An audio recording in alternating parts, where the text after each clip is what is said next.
ఉత్తర Korea supreme leader Kim Jong Un మరోసారి అమెరికాపై తీవ్రస్థాయిలో విరుచుకుపడ్డారు. పార్లమెంట్ సమావేశంలో ప్రసంగించిన ఆయన అమెరికాను నేరుగా ఉగ్రవాద దేశంగా అభివర్ణించడం అంతర్జాతీయంగా చర్చనీయాంశంగా మారింది.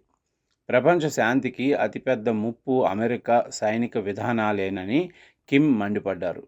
ప్రత్యేకంగా పశ్చిమాసియాలో జరుగుతున్న పరిణామాల నేపథ్యంలో ఆయన వ్యాఖ్యలు మరింత ప్రాధాన్యత సంతరించుకున్నాయి. ఆయన మాట్లాడిన ప్రసంగంలోని కొన్ని కీలక అంశాలు చూద్దాం.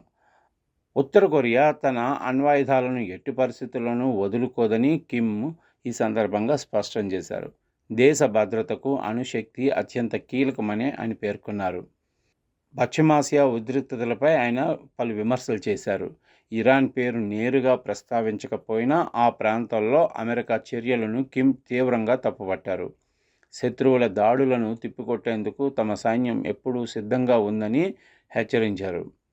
ఇదే సందర్భంగా ఆయన దక్షిణ కొరియాపై కూడా ఘాటు వ్యాఖ్యలు చేశారు. దక్షిణ కొరియాను తమ దేశానికి ప్రధాన శత్రువుగా పేర్కొంటూ సరిహద్దులు దాటితే తీవ్ర ప్రతిస్పందన ఉంటుందని కిమ్ వార్నింగ్ ఇచ్చారు.